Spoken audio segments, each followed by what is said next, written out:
우리나라의 말에 안성맞춤이라고 하는 단어가 있습니다. 안성이라는 지명과 맞춤이라고 하는 명사가 결합된 용어입니다. 다 아는 말입니다. 예전에 조선시대부터 안성의 유기그릇, 놋그릇이 유명했는데 그동안엔 다 놋그릇을 정부에서 왕가에서 다 방출했는데 법이 바뀌어서 많은 사람들도 이제 스스로 놋그릇을 살 수가 있는 법이 되어서 그때부터 안성에 가서 놋그릇을 맞추면 우리 집에 딱 맞게 만들어준다. 그래서 안성 유기 놋그릇 맞춤, 이것이 축약돼서 안성 맞춤이라고 됐다고 그럽니다. 꼭 그 쓰임에 맞는 그릇, 이런 정도가 되겠지요. 오늘 본문 62절에 보면 하나의 날에 합당하다라는 단어가 나옵니다. 합당하다. 이게 맞춤이란 단어입니다. 헬라어로 유테토스라고 하는 단어인데 이건 그 쓰임에 합당하다, 그 쓰임에 적합하다라는 뜻을 갖고 있습니다. 그러니까 이걸 좀 풀어 해석한다면 하나님 나라에 안성맞춤인 사람이 누구인가라고 해석할 수 있을 겁니다. 성도 여러분, 신앙이 뭡니까? 잘 살자, 성공하자, 그 다음에 건강하자, 이걸 위해 모인 곳이 아닙니다. 신앙은 하나님 나라가 있음을 믿고 이 땅에 살며 하나님 나라를 전파하다가 하나님 나라에 가는 것, 이게 신앙생활이에요. 만약에 그러니까 지금 우리가 하나님 나라에 맞추지 못하면, 하나님 나라에 합당한 자가 되지 못하면 천국 들어갈 수 없다는 뜻입니다. 오늘 본문에 보면 3명의 제자 후보생이 등장합니다. 예수님이 길을 가고 있는데 첫 번째 제자 후보생은 말합니다. 아마 이게 마태복음에 서기관으로 되어 있어요. 꽤 높은 지위에 있는 부유한 사람이에요. 첫 번째 후보생은 말합니다. 주님, 내가 주님 어디로 가서 주님 쫓겠나이다. 아마 이 서기관이 본 것은 예수님의 능력을 보고 예수님의 어떤 역사를 보고 주님과 함께 가면 내가 편안한 삶을 살겠지 생각했던 것 같아요. 주님 말씀하시면 그 마음을 알고 나는 인자는 머리 둘 곳이 없다.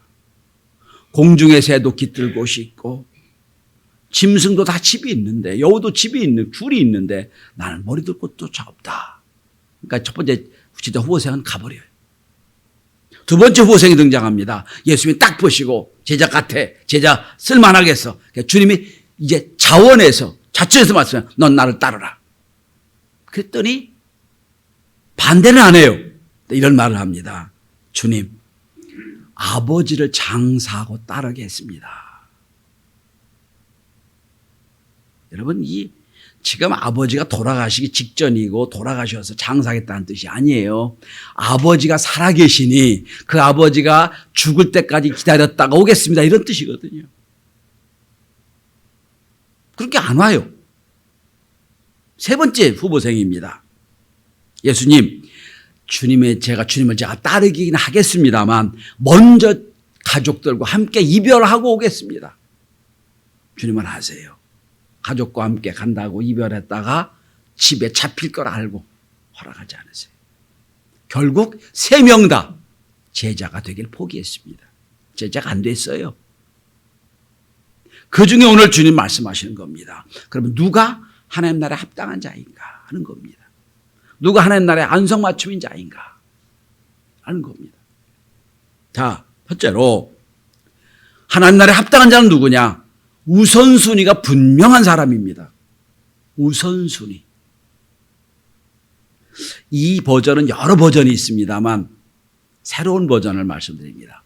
어느 유명한 철학교 교수가 강의 시간에 있었던 이야기라고 그럽니다. 수업이 시작됐는데 교수는 강의할 생각을 안 하고 큰 플라스틱으로 만든 통을 책상 위에 다 놓습니다. 갑작스러운 상황이 된 게 학생들이 깜짝 놀라서 교수님 지금 무슨 일을 하고 수근수근 거립니다. 이에 교수는 투명한 그릇 속에 탁구공을 집어넣습니다. 꽉 채웠어요. 끝까지. 물었어요. 다 찼습니까? 네, 다 찼는데요. 그러자 교수는 작은 자갈을 그 사이사이로 집어넣습니다. 그러니까 그 플라스틱 통에 꽉 찬 거예요. 다 찼습니까? 예, 다 진짜 찼는데요. 교수는 웃으면서 모래를 또 꺼내가지고 쫙 부으니까 꽉 찬 것 같은데 모래 속으로 그 탁구공과 자갈 속으로 모래가 다 들어가는 거예요. 학생들에게 다 찼습니까? 예, 다 찼습니다. 진짜 찼습니다. 여기서 와서 빙그레 웃으면서 홍차를 가져다가 쭉 부으니까 붓자마자 학생들이 웃기 시작합니다. 다 찬 줄 알았는데 물을 부으니까 물이 꽉 들어가는 거예요. 학생들이 저게 교수님 무슨 말씀 전하시고 저러시나라고 했을 때 교수님이 이렇게 말했다고 그럽니다. 여러분, 이 플라스틱 그릇 우리 인생 그릇입니다. 맨 처음 넣었던 탁구공은 우리가 가장 소중히 여기는 것들입니다. 우리 가족, 우리의 사명, 우리의 건강들입니다. 두 번째 넣는 자갈은 내 인생을 풍요롭게 해주는 친구들의 관계, 교제를 얘기합니다. 네, 마지막으로 넣는 모래, 이거는 그냥 잡다한 겁니다. 생각해 보십시오. 모래부터 집어넣었다 그러면 아무것도 할 수 없을 겁니다. 가장 중요한 것, 소중히 여긴 것 먼저 넣고 나서 그 다음에 다른 걸 넣었을 때 인생은 풍요롭게 되는 겁니다. 말했다고 그럽니다. 여러분, 인생을 결정짓는 가장 중요한 요소가 뭘까요? 시간 관리, 우선순위 관리, 건강 관리입니다. 이 세 가지가 안 되면 아무것도 할 수가 없어요. 똑같이 인생을 70년, 80년 살아도 어떤 사람은 성공적으로 은혜롭게 살고 어떤 사람은 날마다 허덕이면서 삽니다. 이유가 뭐지요? 내 인생에 가장 소중한 걸 늦게 듣기 시작한 거예요. 여러분, 오늘 세 명의 제자들이 예수한테 뭐라고 한 줄 아십니까? 먼저 가서 내 아버지를 장사하게 했습니다. 먼저 가서 내 가족과 인사하겠습니다. 라고 했을 때 먼저란 말을 썼어요. 이들이. 이게 주님 말씀하신 겁니다. 아니다. 그거 아니다.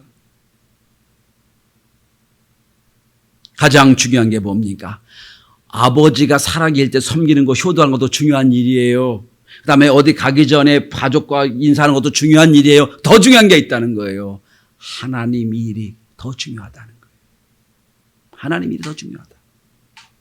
First things first입니다. 여러분, 여러분의 가장 중요한 일이 뭘까요? 오늘 이 자리에 앉으신 여러분들 시간이 남아 돌아서 예배드린 거 아니잖아요. 내 일주일 동안 가장 소중한 게 예배드린 거니까 이거 먼저 하자라고 온 거잖아요. 결국 인생 우선순위 싸움이에요. 주님도 이런 말씀을 하십니다. 먼저 그 나라와 그 의를 구하라. 그러면 우선순위가 분명하면 나머지 것 다 채워주신다는 약속하셨어요.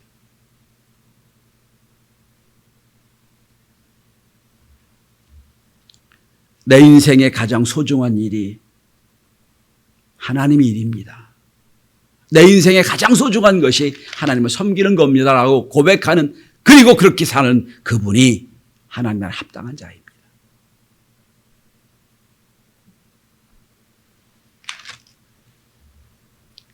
시간적으로도 우리가 교회에서 아니면 신앙생활하면서 이게 먼저 신앙생활할 겁니다. 이게 예수 믿는 얘가 예배드리는 겁니다라고 그러면 이게 우선순위가 될 때 신앙이 되는 거지. 이게 뒤로 밀리기 시작하면 아무것도 할 수 없어요.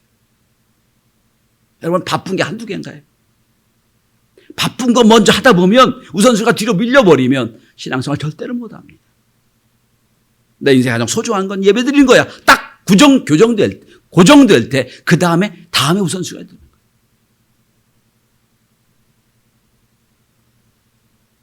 여러분, 물질도 문제도 그렇죠. 물질도, 돈 문제도. 여러분, 우리는 늘 부족하잖아요. 늘 어떤 소득이 부족합니다. 근데 어떤 분들은 부족함에도 하나님에 먼저 드려요. 11조를 먼저 합니다. 여러분 우리 경험했잖아요. 이거 처음에 딱 떼놓지 않으면 절대로 하나님께 못 드립니다. 절대로 안 돼요. 늘 부족한데요. 늘 날마다 부족해요. 그런데 하나님이 딱 하나님께 먼저 드리면 나머지는 채워주신 걸 경험하게 됩니다. 이거를 신앙생활이라고 하는 거예요. 지금 청년들하고 수련회 문제가 왔다 갔다 하면서 원래 제주도 가려고 하다가 뭐 시간이 안 된다 어쩌다 지금 바꾸는 중에 야 우리 청년들 큰일 났다.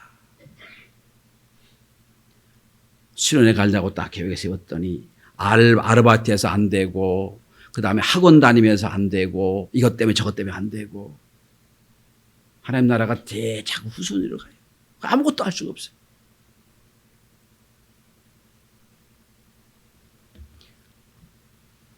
오늘 하나님 나라에 합당한 자가 누굽니까? 먼저 하나님 일하는 하나님 나라 일이 먼저라고 우선순위가 된 자. 하나님이 그를 가장 우선순위로 축복하시고 복을 주십니다. 두 번째, 하나님 나라에 합당한 자가 누구입니까? 자, 두 번째 후보생이 말합니다. 제가 하나님을 예수님을 따르겠긴 하겠습니다만 내가 먼저 아버지를 장례 지내고 오겠습니다. 예수님의 장례를 거부하는 거 아니에요. 장례식을 나쁘다고. 여러분 구약시대 예수님 시대는 여러분 장례식이 가장 중요한 예식이었어요. 심지어 그래서 여러분 우리 배웠잖아요. 어떤 죽은 자를 만지는 거 부정해지는 거 절대 못 만집니다만 가족은 예외였어요. 그만큼 소중히 여기는 거였어요.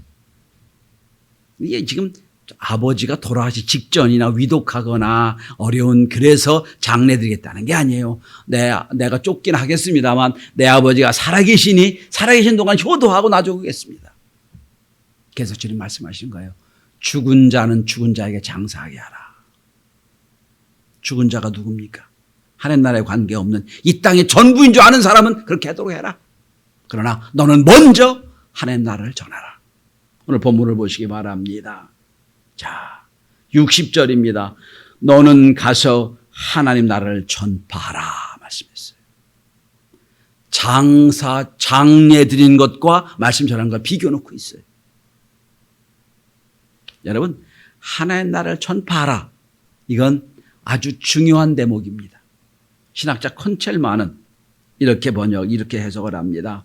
누가복음은 회개의 긴박성을 많이 강조했습니다. 회개하라 천국이 가까워라. 이게 첫 번째 예수의 말씀이거든요. 이제는 돌아가는 거예요.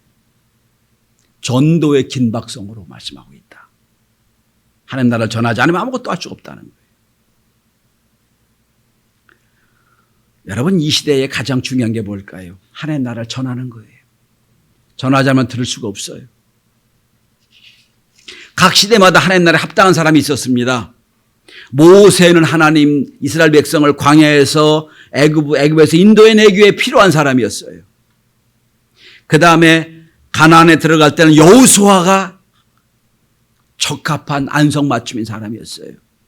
그 다음에 또 여러분 가나안 시대 이후에는 왕들이 또한 선지자들이 적합한 사람이 인물이 쫙 있었어요. 그런데 어느 시대나 하나님 나라에 적합한 사람이 있습니다. 합당한 사람이 있습니다. 그건 하나님 나라를 전파하는 사람이에요. 자, 여러분 오늘 본문을 잘 보시기 바랍니다. 죽은 자는 죽은 자로 장사하게 하라. 너는 죽은 자를 위해 일하지 말고 산 자를 위해 일하는 뜻입니다. 살아있는 자가 누구예요? 앞으로 우리잖아요. 죽은 자 예식은 중요한 자로 하게 하고 너는 앞으로 영원히 살 그 일을 위해 해라. 하나님 나라에 합당한 자예요. 신학자 존 하워드 요더라는 분이 계십니다. 이분은 이런 말을 합니다. 교회는 단순히 이 땅을 화해하게 하고 이 땅을 화목하게 하고 이 땅을 평화롭게 선포하기 위한 것만 아니다. 신문사나 방송 그냥 선포만 하고 끝난다. 교회는 선포만 하는 것이 아니라 그 삶을 살아내는 것이 교회다 그랬어요.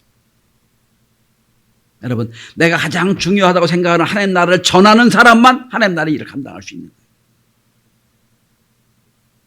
우리 인생을 통하여 신앙생활을 하면서 한 번도 전도하지 못한 사람은 영혼 구원의 중요성을 몰라요. 그게 얼마나 어려운지 모르니까. 그러나 한 영혼을 구원하려고 별 방법을 쓰고 자기를 낮추고 별의별 비양 소리를 들어도 한 영혼을 구원하는 사람은 이렇게 내가 구원받았구나 하는 구원의 감격을 누릴 수 있는 거예요.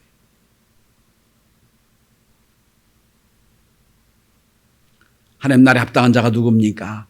우선순위를 분명히 하는 하나님 나라에 가장 중요한 사람이고요.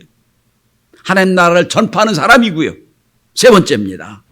62절입니다. 사명에 집중하는 사람입니다. 62절입니다. 손에 쟁기를 잡고 뒤를 돌아보는 자는 하나님 나라에 합당하지 아니하니라. 누구에게 하신 말씀이에요? 제가 따르긴 하겠습니다만 가족과 이별하도록 인사하도록 도와주십시오 하는 거예요. 그때 예수님 말씀하십니다. 쟁기를 잡고 뒤를 돌아보는 자는 합당하지 않다. 글쎄 여기 청년 학생들은 쟁기가 뭔지 모르는 분도 있을지 몰라요. 소가 끄는 쟁기예요. 소가 이제 밭을 갈고 논을 갈 때 쟁기를 들고 소가 앞으로 끌고 가면 쟁기를 딱 잡고 있어. 약간 무게를 힘을 딱 주고 있으면 소가 그대로 쭉 밀고 가는 쟁기입니다. 앞에 소가 끌고 가요. 난 쟁기를 잡고 있는 농부예요. 이가 할 책임이 뭐예요? 소가 똑바로 가도록. 그래서 바르게 똑바로 논고랑을 내도록 내가 잡고 있는 거예요. 그런데 내가 지금 소는 앞으로 가는데 자꾸 뒤를 돌아보면 소가 어디로 가겠어요? 지멋대로 가겠지요. 그럼 밭고랑이 엉망되는 거예요. 또 내가 집중해서 쟁기를 붙잡지 않고 자꾸 뒤돌아보고 있어 보니까 이 쟁기에 힘이 안 들어가면 훌쩍훌쩍 넘어갑니다. 밭을 갈 수가 없어요. 논을 갈 수가 없어요. 쟁기를 잡았으면 움직이지 않은 저 목표를 향하여 끝까지 가는 거예요. 힘을 주고 집중해서. 내가 쟁기를 매는 건 아니지만 소가 쟁기를 매고 있지만 나는 소가 잘 움직일 수 있도록 똑바로 갈 수 있도록 잡아주는 것. 집중하는 겁니다. 사명에 집중하는 것. 우리 시대에 음색이 최고 피아니스트이며 작곡가인 루빈스타인에게 어느 기자가 물었다고 그럽니다. 선생님, 어떻게 해서 그렇게 선생님이 이렇게 훌륭한 위대한 작곡가 피아니스트가 되셨습니까? 라고 물었더니 한마디를 말했답니다. 예, 단순하지요. 그건 무관심입니다. 예? 물었더니 나는 음악 이외에 피아노와 작곡 이외에는 아무것도 할 수 없습니다. 관심이 없습니다. 이래서 내가 함당하는 겁니다. 나도 음악에만 열심히 했습니다. 여러분 잘 한번 보세요. 우리가 주애를 하겠다고 나섰는데 내 시야를 막 방해하고 내 모든 관심을 뺏는 게 한두 개인가요, 여러분? 공부하려고 책상에 다 앉혔습니다. 학생이. 컴퓨터를 켭니다. 거기 중요한 자료가 많이 있으니까 뽑아내야 돼요. 알아야 됩니다. 그런데 컴퓨터는 자꾸 엉뚱한 데로 유혹합니다. 한번 잘못된 클릭하면 계속 엉뚱한 데로 가게 돼서 정신을 못 차게 만들어요. 오늘 시대예요, 여러분.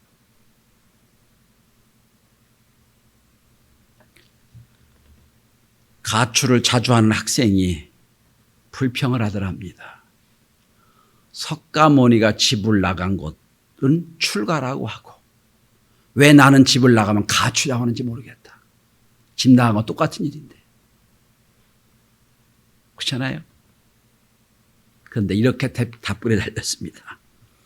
출가와 가출은 똑같이 집을 나가는 거지만 가출은 집이 싫어서 나가는 거고 출가는 싫어서 나가는 게 아니라 사명을 이루게 나가는 것이기 때문에 다른 거다라고 했다는 거예요. 여러분, 가족 간에 인사하겠습니다. 중요한 거예요, 여러분. 만약에 가족과 인사 안 하고 그냥 예수 따라가면 지금으로 말하면 실종 신고할 수도 있잖아요. 인사를 해야 돼요. 근데 왜 예수님은 그것마저 하지 말라고 했을까? 왜 쟁기를 잡았으면 뒤돌아 말라고 했을까? 여러분, 내가 주님을 따를 마음이 있는데 가족과 부인한테 가서 아들한 딸한테 가서 야 아버지 야 여보 내가 지금 앞으로 주님 쫓아가고 그러면 주님 따라가셔라고 오케이 할 사람이 몇 명 있겠어요? 여러분? 다 붙잡히죠. 당신이 가면 우리 집 어떻게 하겠냐고 아빠 가면 우리 어떻게 사냐고 붙잡겠지요. 그럼 못 가는 거예요. 할 수가 없는 거예요. 오해 없게 듣기 바랍니다. 여러분 하나님이 아브라함에게 네 아들을 나한테 바치라고 했어요. 성경을 잘 읽어보세요. 창세기 32장 이후에 읽어보면 아브라함이 3일을 고민하고 3일 동안 이삭을 데리고 모리아산으로 가는데 거기 어디 한 번도 아내에게 사라에게 의논했단 말이 한마디도 없어요. 여러분 만약에 여러분이 사라라면 야, 100세 난 아들을 하나님이 바치라고 했다면 바치라고 오케이 할 만한 엄마가 있겠어요? 아무도 없었을 겁니다. 절대로 못 바쳤을 겁니다.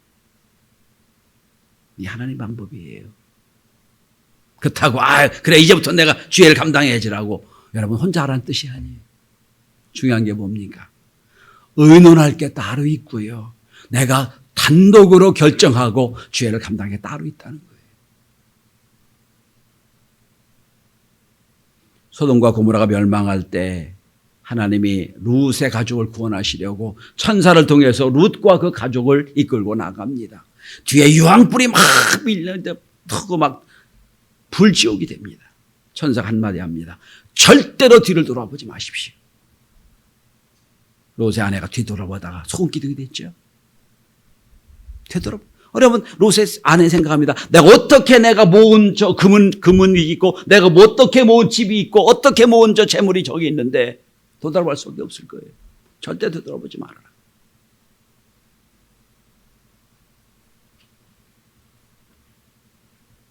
성도 여러분, 오늘 우리 다시 한번 나를 돌아봐야 됩니다. 나는 하나님 나라에 합당한 자인가? 내가 하나님 나라가 있다고 믿고 있긴 한데 내 삶이 하나님 나라에 합당한 안성맞춤인가? 돌아봐야 됩니다. 특별히 오늘 선생님들이 많이 계시기 때문에 조금 깊게 말씀을 드립니다. 여러분 오늘 본문을 바로 앞절 한번 보시기 바랍니다. 앞에 51절 한번 보십시오. 지금 예수님은 길을 가고 있는 상황이에요. 어느 길을 가십니까? 예루살렘으로 가고 있는 중이에요. 왜 예루살렘 가시죠? 십자가에 못 박혀 죽이려고 예루살렘 가고 있는 중이에요. 51절에 보시면 예수께서 승천할 기약이 차감해 예루살렘을 향하여 올라가요. 굳게 결심하시고 예루살렘으로 가기로 인류의 구원을 위해 가기로 결심하시고 가는 그 행로길에서 세 명의 제자 후보생을 만난 거예요. 주님이 십자가를 지려고 마리아와 의논했습니까? 아니요. 엄마만 보면 또한 그 동생들을 보면 내가 살아서 목수가 되어서라도 이 집을 건설해야 될 사람이에요. 주님은 거기 관심 없어요. 예루살렘을 향하여 굳게 결심하시고 십자가를 지러 가는 그 길에 진짜 후보생이 셋이 나오는 거예요. 먼저 내가 아버님 돌아가시면 가겠습니다. 내가 가족과 인사하고 가겠습니까? 다 필요 없는 거예요.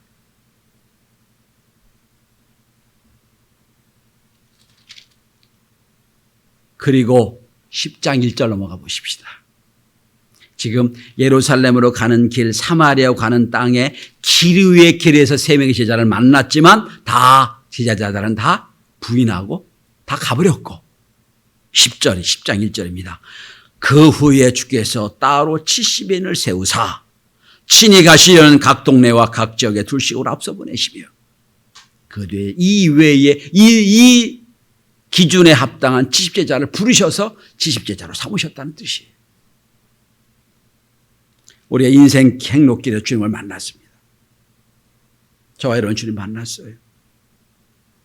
인생은 결국 둘 중에 하나일 겁니다. 이 땅에 안성맞춤으로 살아갈 거냐, 하나님 나라의 안성맞춤으로 살아갈 거냐. 전 이제부터라도 우리 성도들이 모두 내 우선순위가 하나님 보시 합당한 우선순위가 되길 바랍니다. 그리고 하나님 나라를 어떻게든 전파하고 하나님 나라를 위해 헌신하는 믿음의 사람 되시길 바랍니다. 마지막으로 내가 사명을 감당으로 작정을 했으면 되돌아보거나 옆 곁길 두지 말고 이 사명에 집중하는 하나님 나라에 합당한 믿음의 사람들이 다 될 수 있기를 주의 이름으로 축원합니다. 기도합니다.